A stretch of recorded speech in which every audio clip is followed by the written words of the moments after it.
Okay.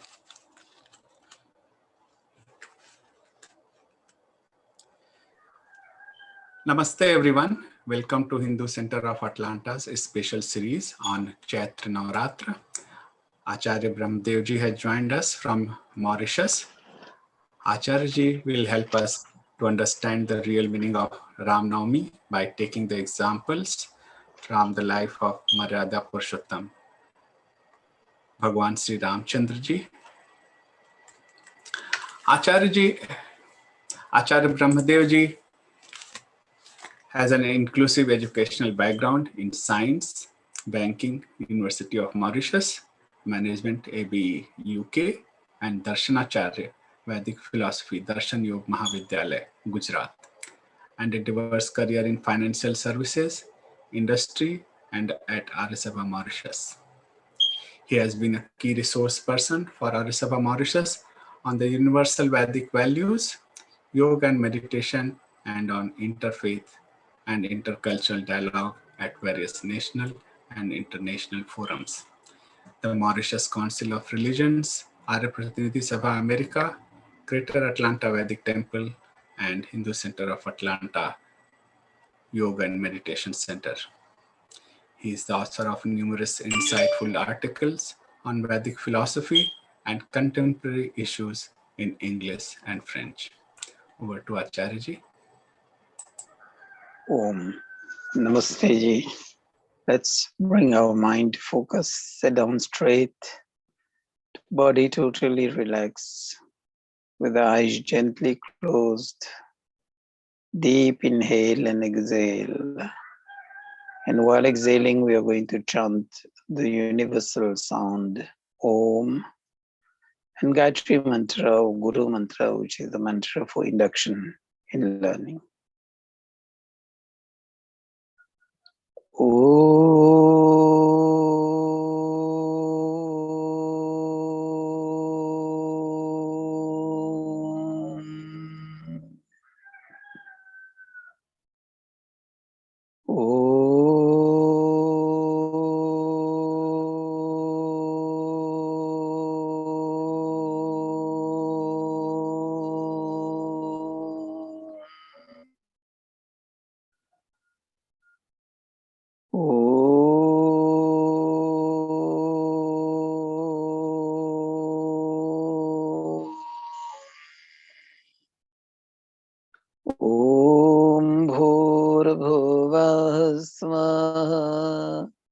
Tatsaviturvarenyam Bhargo devasya dhimahi Dhiyo yo nah prachodayat Om. Join the palms together, rub them gently and cover the eyes, open the eyes gently below the palms. Transfer the energy to the facial muscles.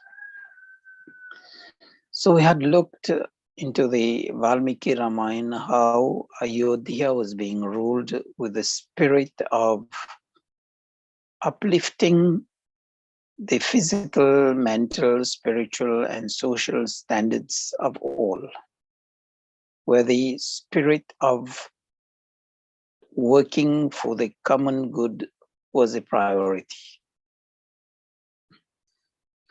But then when Dashrath concedes to Kaikeyi to send Ram to exile,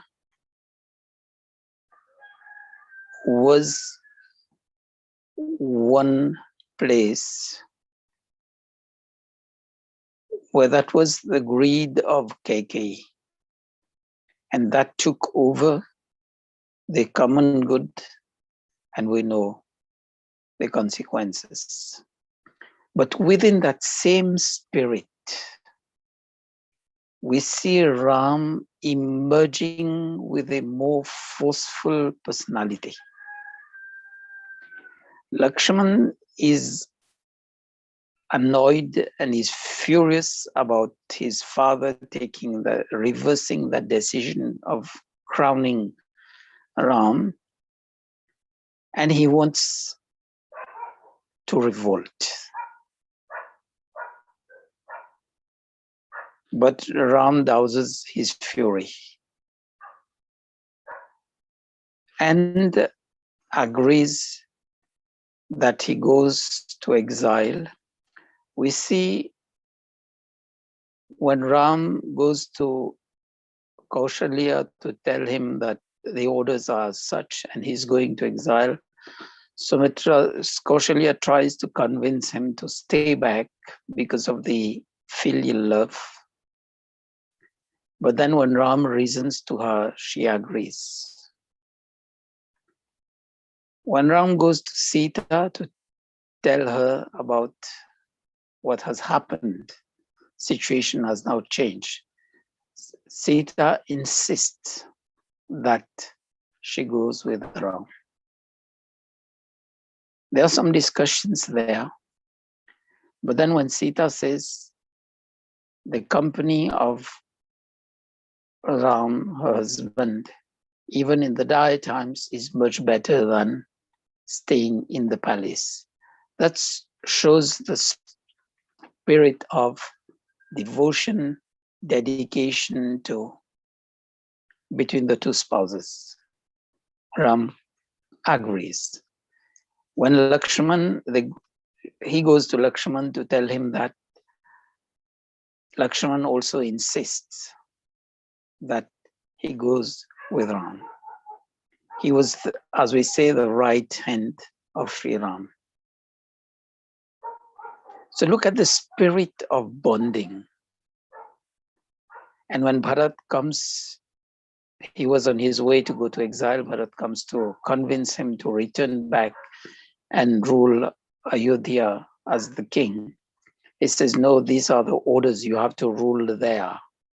You stay with Shatrughna, Shatrughna will be with you. So that shows the spirit of the ideal son, the ideal brother, the ideal well-wisher of the people of Ayodhya. And this is the spirit of servant leadership leading to increase the common good. It shows the attachment to service and not to position. Only if the whole world, not only the Hindu society, but the whole world take these concepts of servant leadership for the common good, attachment to service and not to position, we'll be finding a better world. Because today we see not all, but a major part of world leaders, when they come to the post and when they leave, their personal wealth has increased in a much higher proportion than the common good. So that is not the way that Ayodhya was being ruled either by Dashrath or by Bharat or by Sri Ram or their ancestors. Then we see the way of sorting through right and wrong. This sense of Bharat, the attachment of Bharat to Dharma, guided him not to sit on the throne. And that was a slap to Kaikeyi. Kaikeyi was under the influence of mantra. It's like what we endure today with the influence of fake news. And if we don't use our judgment there, we'll fall in the same trap as Kaikeyi. And consequences would be bad for the whole world. It's up to us to sift through right and wrong. And then let's look at the significance of a promise. There was the spirit of, we know, never give a blind promise. But then the significance of the promise is that Dashrath concedes to Kaikeyi, and that was fatal to him.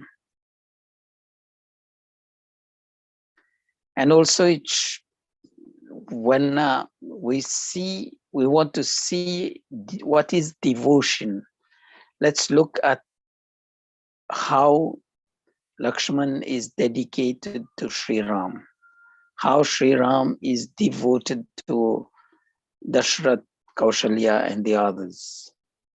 How Shatrughna is dedicated to Bharat. And the highest example of devotion, dedication is Hanumanji towards Sri Ram. And we learn from there that devotion is more rather than following the guidance and the instructions and stepping into the shoes of these people to adopt their virtues. On the other side, if we look at the filial relationship from Ravan, Meghnad is dedicated to his father, but then the father is doing wrong, is committing atrocities over the people whom he is ruling. He's looking after his greed and lust. And Meghnad becomes part and parcel of his wrongdoings. He really tries to bring Ravan to reason, but Kumkaran tries to bring Ravan to reason. And when Ravan fails to understand, he says, okay, I'm going to fight, but I'll be dying in the hands of Ram and Lakshman, which is a glory for me. He knows he's going to die. But ego-driven Ravan, he knows he's going to die. He don't listen to the sound advice of Vibhishan, throws him out. And look at Vibhishan stepping on the right of, in the side of Dharma, on the side of righteousness. So we see that dedication, that devotion, it should override dedication, devotion to Dharma, to truth, to righteousness. It overrides even blood relationships. Then we see humility among the four brothers, Ram, Bharat, Shatrughna, and Lakshman. We see how they are bonded together. The only character is Lakshman has a hot temper, but then under the command or leadership of Sri Ram, he always comes back to reason. And we see the point of how people are focused to reach their goals. Though the other party, Ravan and the Rakshasas, were on the evil side, but they were also focused on attaining their goals. So can we be focused like that? And the Ramayana in one line tells us the real mission of human life. Vanquish the evil tendencies in the thoughts, in the mind, in the words, in the physical actions, and more so within our emotions. Because often emotions override our thinking power and the things. So it's a whole concept of, as we say, the making of mankind in the same way as the Vedas teach us, Madhurabhava Devyam Janam. The more we adopt the human values to life, the more we'll become humane in all our dealings. So tomorrow we'll be looking at things that we may study and learn from the exile period in our life. Thank you for attention, and we'll see you tomorrow. Thank you, Acharyaji. We'll continue our series on Ramnavmi, day 8th tomorrow. See you then. Thank you. Just a minute, please. So our points of contact are there. Facebook, Hindu Center of Atlanta, and email is hinducenterofatlanta@gmail.com.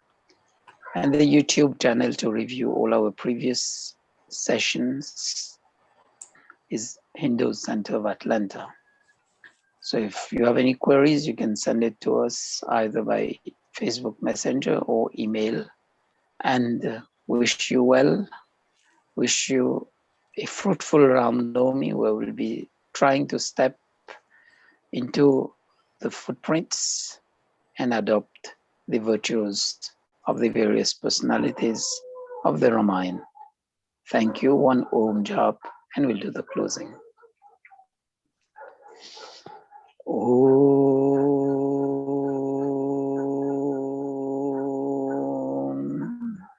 Namaste.